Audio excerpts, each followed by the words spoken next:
सामान्य माणसाच्या जीवनामध्ये केवायसी ही रोजची शिस्त झाली आहे।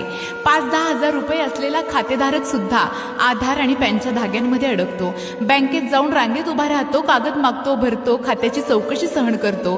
पण जरा विचार करा, गेल्या 20-25 वर्षात महाराष्ट्राच्या इतिहासात किती घोटाळे झाले, किती हजारो कोटींनी जनतेचे पैसे उडाले। कधी एखाद्या देवमाणसासारख्या राजकीय नेत्याला त्याच्या खात्यासाठी आधार पॅन जोडण्याची सक्ती झाली आहे का? कधी कोणी अशा नेत्याला केवायसी अपूर्ण म्हणून रांगेत उभं केलेलं आहे का? आज महाराष्ट्र 8-9 लाख कोटींच्या कर्जामध्ये आहे। हा आकडा आपण स्वप्नातही पाहू शकणार नाही। एकीकडे कर्ज काढायचं, दुसरीकडे खिशात घालायचं, घोटाळा करायचा, तोही खिशात घालायचा।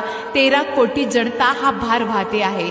जरा हिशोब लावा, तुमच्यावर किती देणं आहे? दुधावर, कपड्यांवर, गाडीवर, पेट्रोलवर, रस्त्यावर, प्रत्येक श्वासावरती सामान्य जनता टॅक्स भरत आहे। पण त्या पैशाचा लाभ आम्हाला नाही। एक भ्रष्ट नेता 2 कोटींच्या गाडीमध्ये बसतो, 4 पोलिसांच्या एस्कॉर्ट गाड्या, एक ॲम्ब्युलन्स, शेकडोंचा ताफा घेऊन आमच्याच रस्त्यावर आमच्या समोरून धुडगूस घालतो। त्याच्या VVIP सेवेच्या माजासाठी आम्ही थांबतो। हीच का लोकशाही आणि हेच का लोकप्रतिनिधी?